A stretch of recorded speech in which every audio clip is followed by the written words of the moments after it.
यदि तुरंत थाना वाले पहुंच जाते घटना स्थल पर, तुरंत वो लोग मतलब धरपकड़ शुरू कर देते, तो उसके बाद ये जो सत्यप्रकाश दुबे का जो पूरा परिवार था वो तो बच जाता। परिस्थितियों में कोर्ट पैरोल पर रिहा कर देता है कि ठीक है, आप पैरोल पर जाइए 2 दिन के लिए, 3 दिन के लिए, अंतिम संस्कार में भाग करके फिर लौट आइए। तो यदि उनकी पत्नी की ऐसी इच्छा है तो ठीक है, वो स्थानीय कोर्ट में दरखास्त दें, यदि कोर्ट को सही लगेगा तो वो पैरोल देगा, यदि कोर्ट को लगेगा कि नहीं ये लोग बाहर निकल के फिर गवाहों को धमका सकते हैं, कुछ कर सकते हैं, तो पैरोल नहीं देगा। ज़्यादा गलती जो है वो तो मतलब मैं इसमें स्थानीय पुलिस की जो रुद्रपुर कोतवाली थाना है उसकी मानता हूँ जी। लेकिन इस तरह से नहीं चलता है, ये कोई बच्चों का खेल नहीं है कि ऐसे बुलडोजर चलाई टूट गया क्या है। अरे आपकी जांच पड़ताल होनी चाहिए, पुलिस का काम ऐसे बुलडोजर चलाना भी नहीं है बिना कोर्ट के आदेश के, उसके लिए पुलिस अधिकृत भी नहीं है। पुलिस का काम तो चार्जशीट कर देना है, ट्रायल ट्रायल जो होगा कोर्ट में जो सुनवाई होगी उसमें लोग दोषी या निर्दोष सिद्ध होते हैं। लेकिन उत्तर प्रदेश में तो मुझे लगता है एक अंधेर नगरी चौपट राजा वाली स्थिति है। देखिए पूरे यूपी में क्या है कि इन लोगों ने एक मजाक बना दिया, पूरे कानून व्यवस्था को नौटंकी बना दी गई है ना। और एक बुलडोजर वाली एक नई चीज आई है, और उसमें मीडिया का भी बहुत हाथ है उस चीज को बढ़ाने का। मीडिया ने भी, खास के जो गोदी मीडिया है, जैसे भाजपा के दलाल लोग हैं, उन लोगों ने एकदम योगी आदित्यनाथ को बना दिया कि बुलडोजर बाबा हैं, बुलडोजर बाबा हैं, ऐसे हैं वैसे हैं। इन दिनों आपने देखा होगा कि देवरिया हत्याकांड यानी यूपी का वो हत्याकांड जिसमें 6 लोगों की मृत्यु हो जाती है, वो इन दिनों सोशल मीडिया पर चर्चा का विषय बना हुआ है। काफी लोग अपनी अपनी बातें अलग अलग तरीका से सोशल मीडिया पर रख रहे हैं। आज हमारे साथ पूर्व आईपीएस अमिताभ कुमार दास सर हैं। देवरिया हत्याकांड को लेकर खास बातचीत करेंगे, किसको सजा होनी चाहिए, कितनी की सजा का प्रावधान है, और उस केस में कैसे कानूनी कार्रवाई की प्रक्रिया होगी। सर पहले आपका हेडलाइंस भारत पे स्वागत है। जी धन्यवाद, आपका शुक्रिया। सर देवरिया हत्याकांड से आप परिचित होंगे। जी जी, अभी तो पूरे देश में उसकी चर्चा है, इसमें तो मालूम ही है क्या हुआ है। उस हत्याकांड को सर अपने नजरिया से, आप पूर्व आईपीएस एक अधिकारी रह चुके हैं, कैसे देखते हैं। अब इसमें देखना क्या है, मैं पहले दर्शकों को बताता हूँ इसकी पृष्ठभूमि क्या है। देखिए देवरिया जो है वो पूर्वी उत्तर प्रदेश का एक जिला है जिसको पूर्वांचल कहते हैं, ईस्टर्न यूपी को।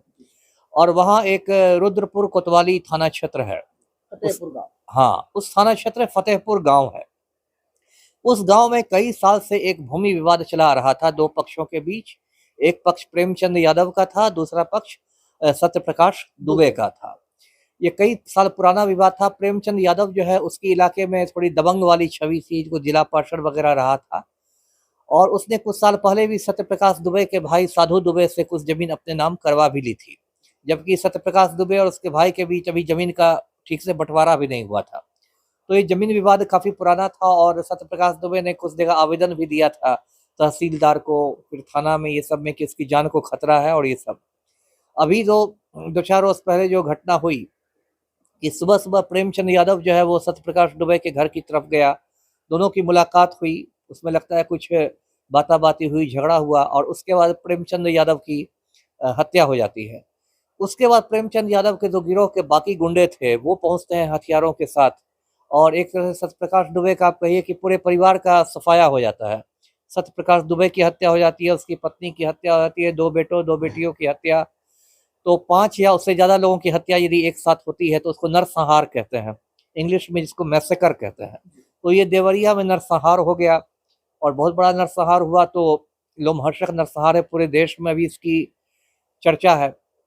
अब इस पूरे कांड को मैं इस रूप में देखता हूँ कि देखिए भूमि विवाद जो होता है ना, वो हिंसा का, अपराध का एक सबसे पुराने कारणों में से एक है। आपको मालूम होगा कि जो महाभारत की लड़ाई हुई थी उसकी जड़ में भी भूमि विवाद ही था, कि पांडवों ने कहा था कौरवों से कि 5 गांव हमें दे दो, हम लोग चैन से रहेंगे।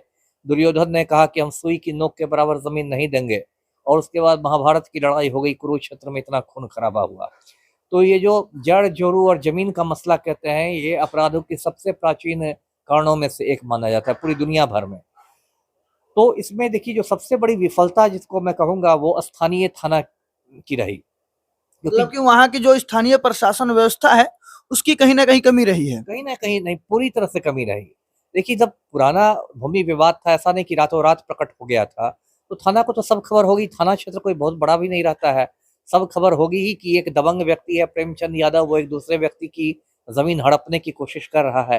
तो थाना वाले यदि इसमें पहले से सख्ती करते तो ये स्थिति नहीं होती। पुलिस के पास ऐसे बहुत सारे साधन होते हैं, जैसे 107 सीआरपीसी की कार्रवाई होती है, जिसमें दोनों पक्ष को मतलब एक तरह से ये कर दिया जाता है, बांध दिया जाता है एसडीओ कोर्ट में कि कोई शांति भंग नहीं करेगा। इस तरह के बहुत सारे पुलिस के पास कायदे कानून हैं।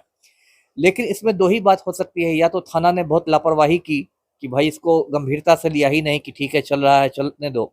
दूसरी बात ये हो सकती है कि जो भ्रष्टाचार फैला हुआ है पूरे हिंदुस्तान में और थाना भी उसके शिकार हैं, हो सकता है कि ये प्रेमचंद यादव रसूखदार व्यक्ति होगा, पैसे वाला होगा, तो हो सकता है उसने पैसे के बल पर थाना को मैनेज कर लिया हो, खरीद लिया हो, थाने वालों ने उससे पैसे लेकर आंख मूंद ली हो। इसकी भी प्रबल संभावना, ऐसी बातें भी होती है।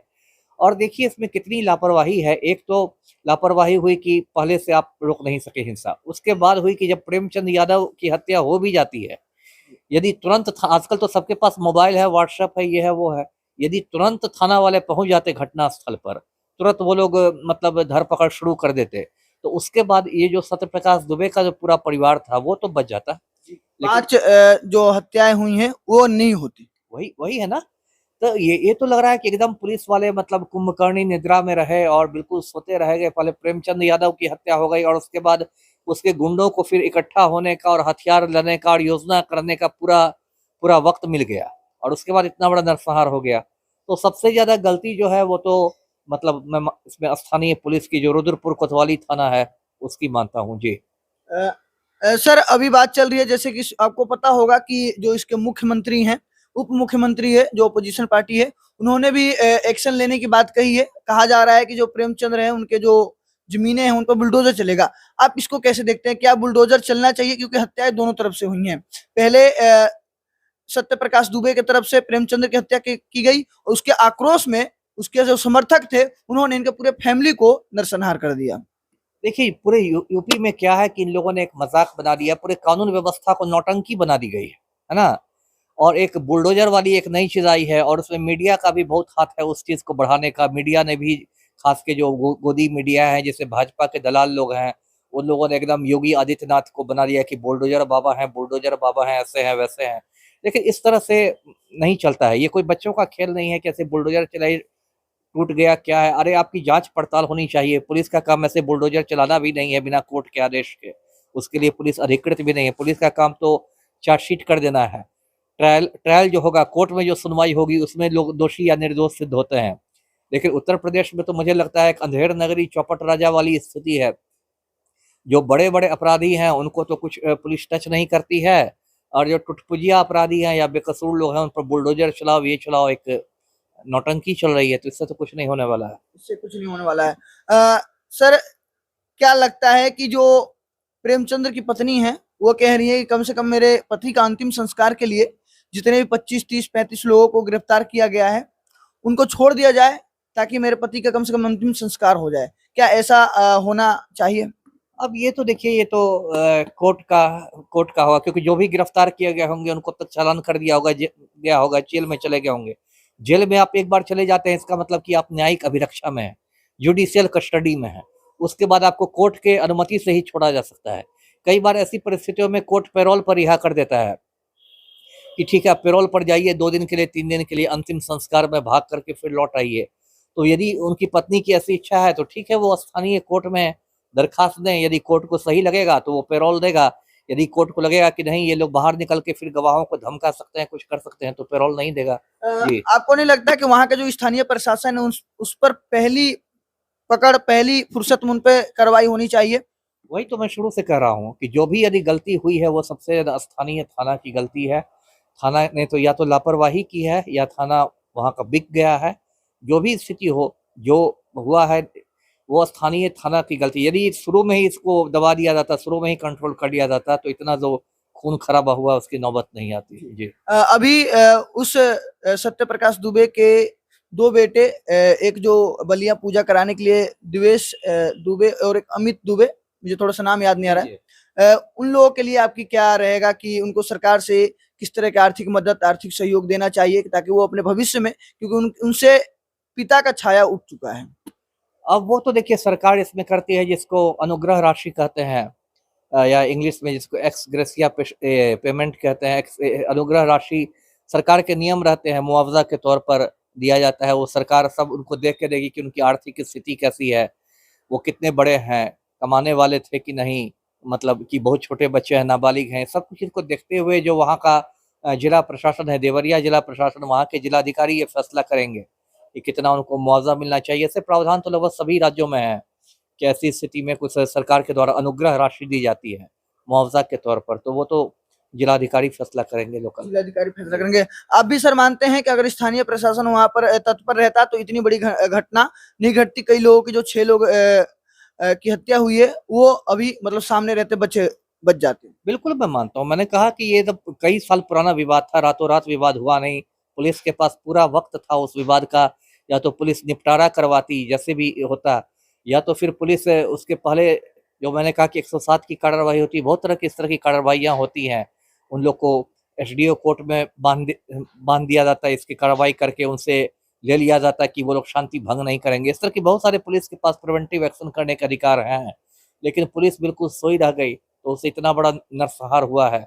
और इससे पूरे आदित्यनाथ का जो तथाकथित योगी मॉडल जो है, जिसकी बड़ी जय जयकार होती है मीडिया में, उसकी भी कलई उतर गई है। जी सर क्या कहिएगा फाइनली दर्शकों से जो नासमझ है, जो इस तरह की घटनाएं ना चाहते हुए कर जाते हैं या आवेश में कर जाते हैं, उनके लिए आपकी राय की क्या होगी? क्योंकि ऐसे तमाम जमीनी विवाद है जिसमें आए दिन झगड़ा लाठी मार होता रहता है। नहीं, लाठी मार के लिए तो लेके लोकतंत्र में कोई जगह नहीं है ना? जमीन विवाद है, ठीक है, दीवानी वो मुकदमा होता है, लेकिन जब आप मारपीट कर देते हैं तब तो वो दीवानी से फिर फौजदारी हो जाता है, तो वो तो बिल्कुल नहीं करना है। कोई आप लठ मार के न्याय थोड़े लीजिएगा। यदि ठीक है, यदि जमीन विवाद है तो जमीन विवाद के निपटारे का स्थान कहाँ है? कोर्ट है, अदालत है।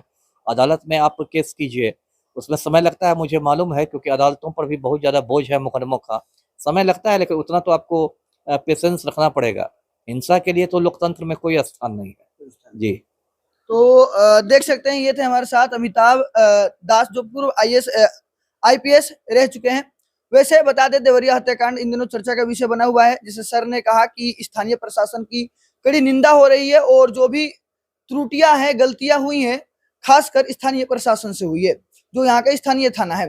वैसे आप सभी देख रहे थे हेडलाइंस भारत, मैं था आप सभी का भाई तेजा। आप सभी इसी तरह हमारे साथ बने रहिए, लेटेस्ट अपडेट आप सभी तक पहुंचते रहेंगे।